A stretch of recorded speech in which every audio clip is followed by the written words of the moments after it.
Me puse de pie en medio de la celebración de cumpleaños de mi padre con el pastel sin cortar en la mesa y 14 personas mirándome y dije lo que llevaba años guardando.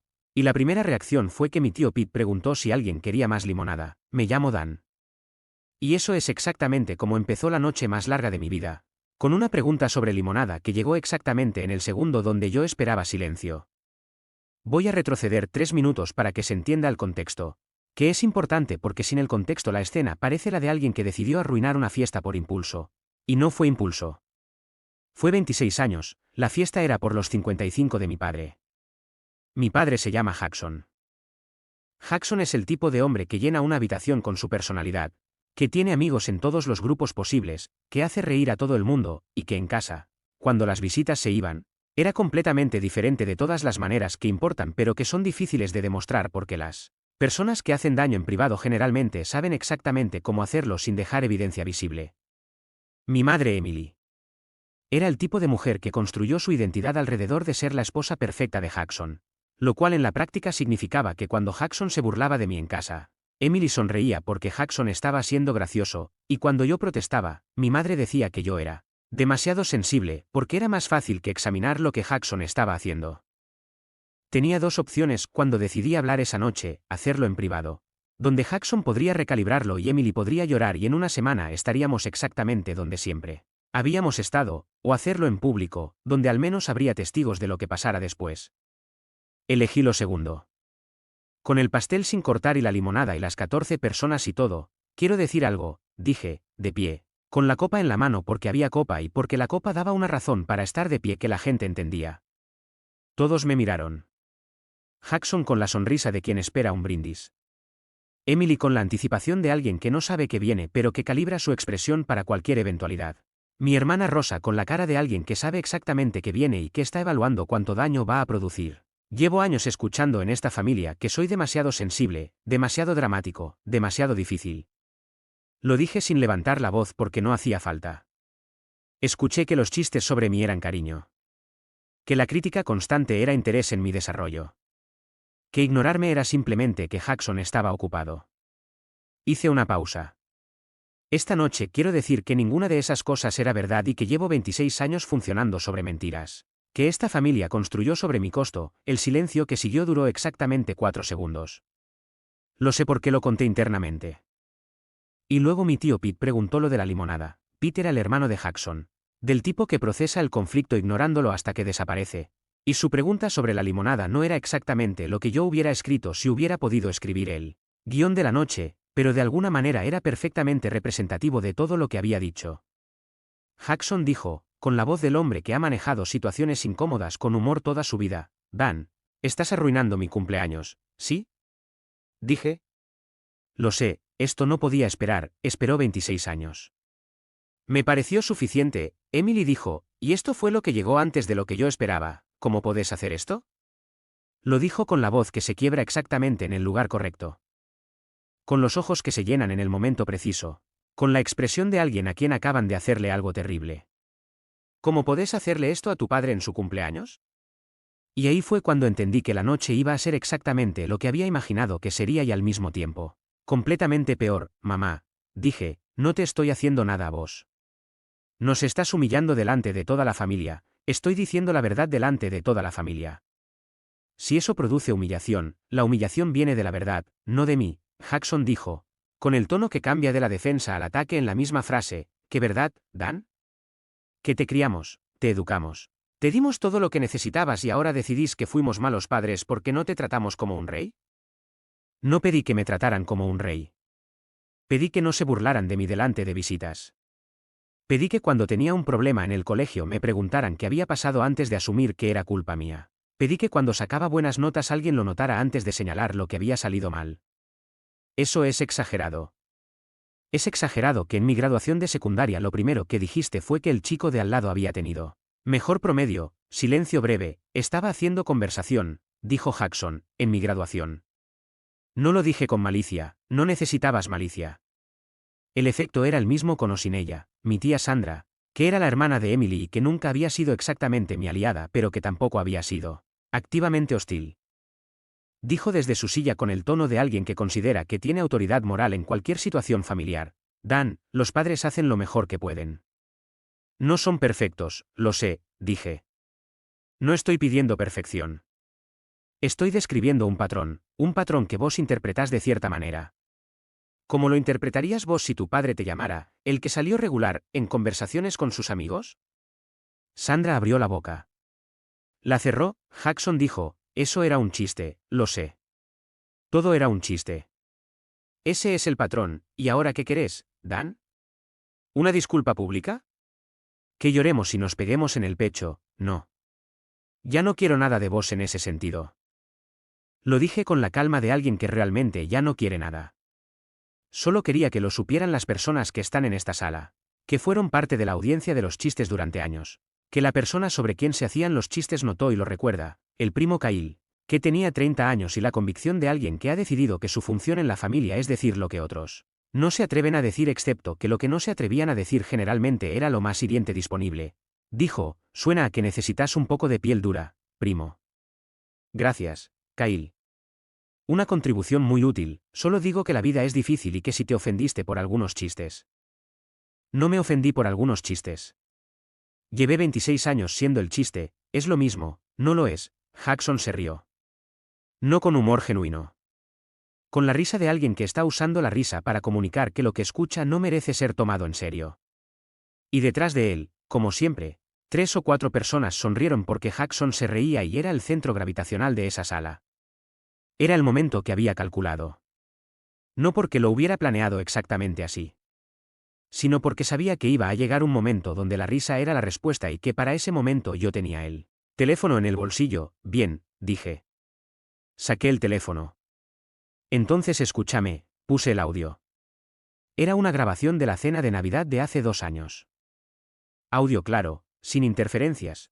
La voz de Jackson inconfundible diciéndole al primo Kyle al otro extremo de la mesa que Dan siempre fue el que salió con la mitad de lo que prometía, lo cual es gracioso porque costó el doble. Risas en la grabación, la sala estaba en silencio ahora, puse el segundo audio.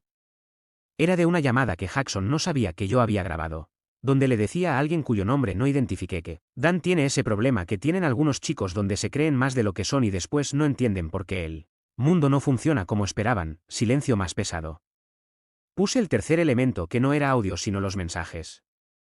Los proyecté desde el teléfono en la pantalla de la televisión que estaba en el rincón de la sala porque el televisor estaba conectado al teléfono para pasar fotos en las reuniones y nadie lo había desconectado. Los mensajes eran los que Emily le había mandado a Sandra hace 3 años cuando yo había conseguido el trabajo que había querido y que Emily describía como más suerte que mérito, porque la verdad es que Jackson siempre dijo que Dan iba a necesitar que alguien le abriera las puertas porque solo no llega muy lejos. Sandra miró la pantalla con la cara de alguien que está viendo sus propias palabras reflejadas de vuelta en el peor momento posible. Emily miró los mensajes. Miró a Sandra.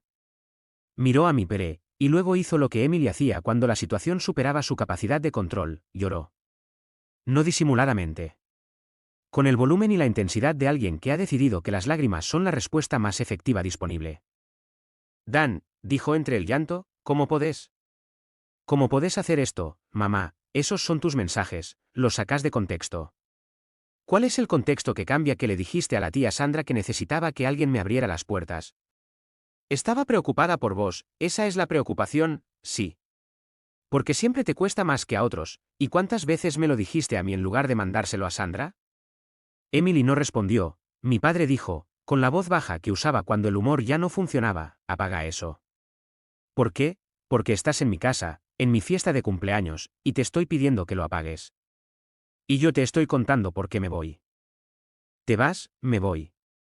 Hoy es la última vez que estoy en esta casa voluntariamente. El silencio que siguió era diferente a todos los silencios anteriores de esa noche. Era el silencio de una sala que acaba de entender que algo terminó y que la limonada y el pastel y las risas no lo pueden revertir. Rosa, mi hermana, que había estado en silencio durante toda la escena con la expresión de alguien que está evaluando constantemente cuanto se involucra, dijo finalmente, Dan, ¿qué, Rosa, esto era necesario así? Hay otra manera de necesario, podrías haberlo hablado en privado. Lo intenté en privado 6 veces en los últimos 3 años. Las 6 veces terminé siendo el problema. Y esto no va a terminar igual, no. Porque esta vez hay 14 personas que escucharon la misma versión al mismo tiempo. Rosa me miró. ¿Y qué conseguís con eso? Dijo, nada concreto. Pero el registro existe. Apagué el teléfono porque ya no necesitaba la pantalla. La próxima vez que alguien en esta familia diga que soy demasiado sensible o que exagero, hay 14 personas que saben que lo que describí existe y que tiene evidencia, Kyle dijo, desde su esquina, con el tono de alguien que ha estado acumulando la frase durante toda la noche. ¿Sabes qué?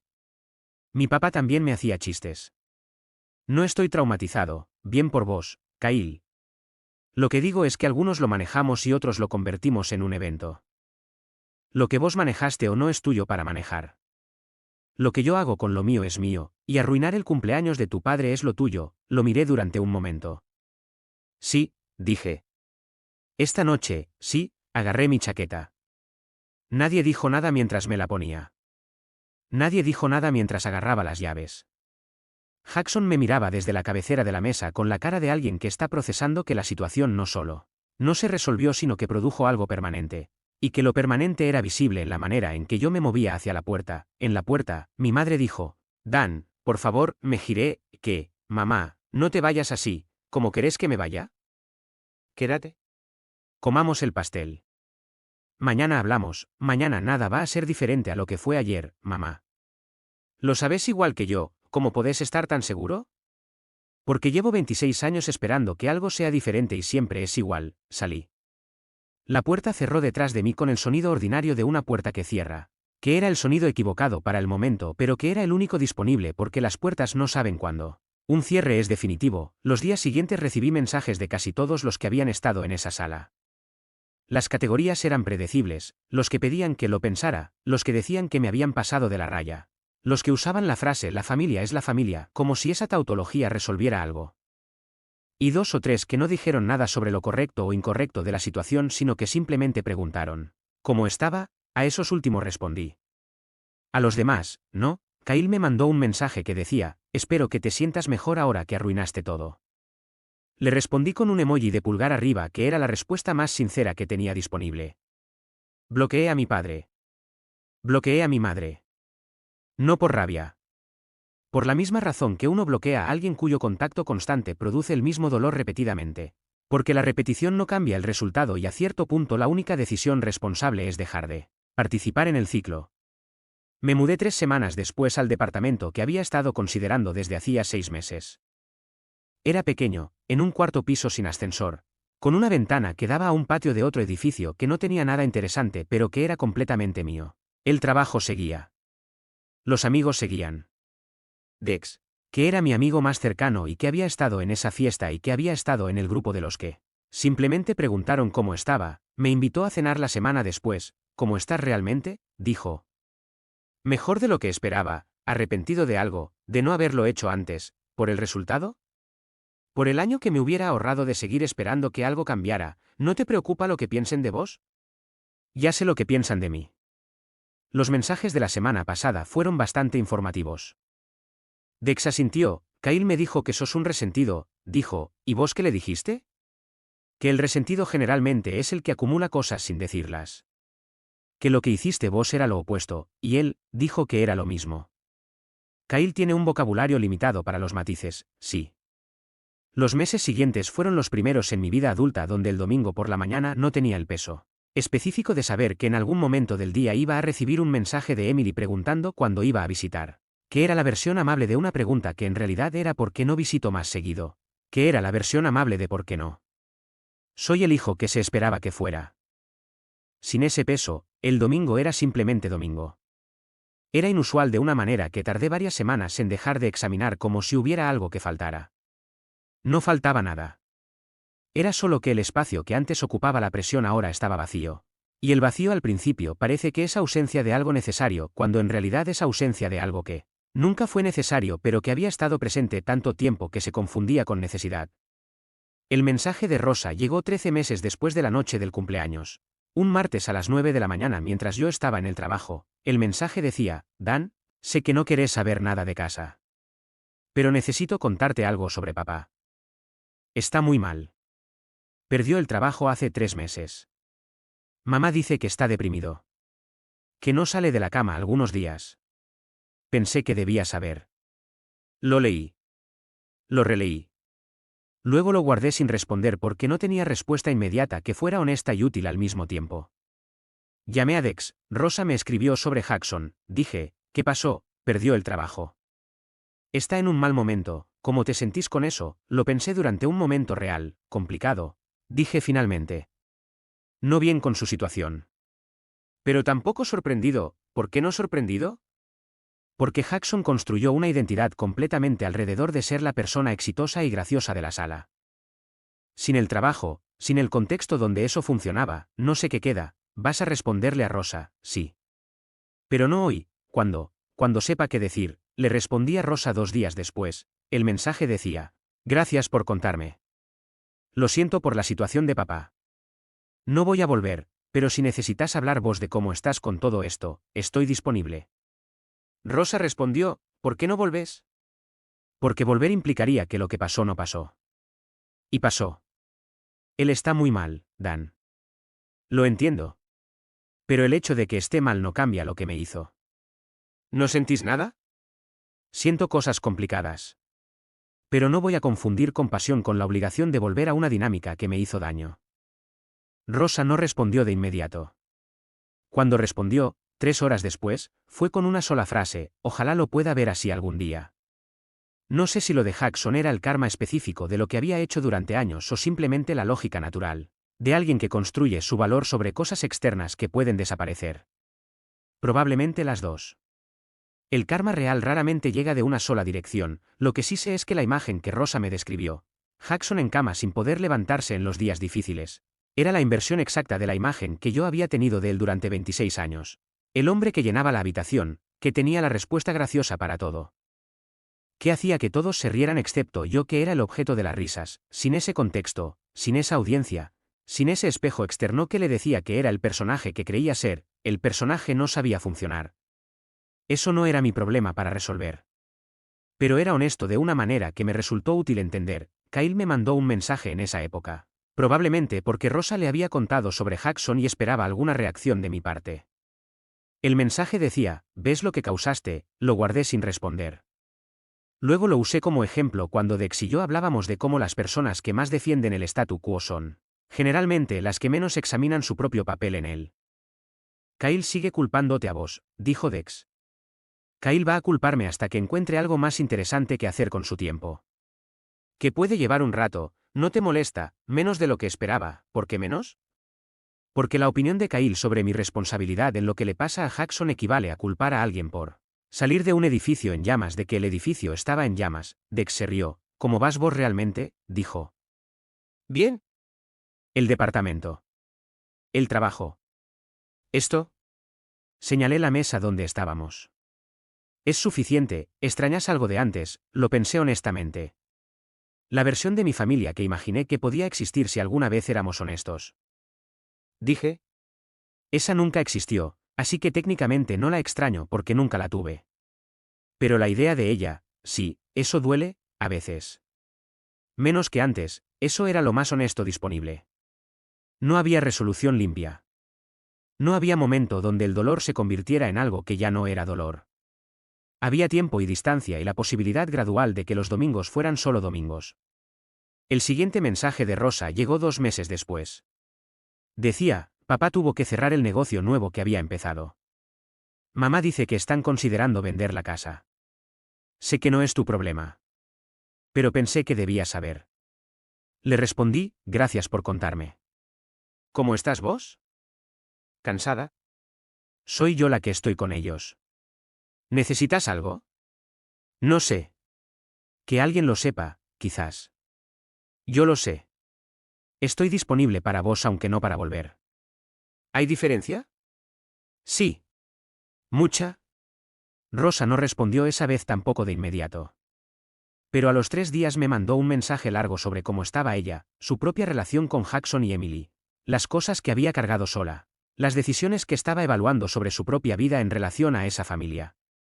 Era la primera conversación real que habíamos tenido en años. Probablemente la primera que habíamos tenido alguna vez de esa manera. Le respondí con honestidad y con el tiempo que merecía. Y en ese intercambio había algo que era diferente a todo lo demás de esa historia. Dos personas que compartían una historia difícil eligiendo examinarla juntas en lugar de protegerla o ignorarla. Eso no era todo. Pero era algo. Y en el balance de una historia que había costado 26 años y una noche de pastel sin cortar y limonada y grabaciones de audio y una puerta que cerró con el sonido equivocado para el momento, era considerablemente más de lo que había esperado encontrar del otro lado, no el final que imaginé. El real. Y el real, aunque no sea limpio, siempre tiene más desde donde construir que el que solo existió en la imaginación, la moraleja. Claro, la gran lección es clarísima: si tu familia se burla de ti durante años, solo necesitas un pastel, 14 testigos y wifi para arreglarlo todo. O al menos para arruinar la fiesta correctamente. Y si alguien pregunta por la limonada en medio del drama, ya sabes que estás en el lugar correcto. ¿Crees que Dan hizo bien en hablar en público? Kyle representa la realidad de muchas familias. Comparte tu opinión en los comentarios. No olvides suscribirte al canal Traición del Reddit y activar las notificaciones.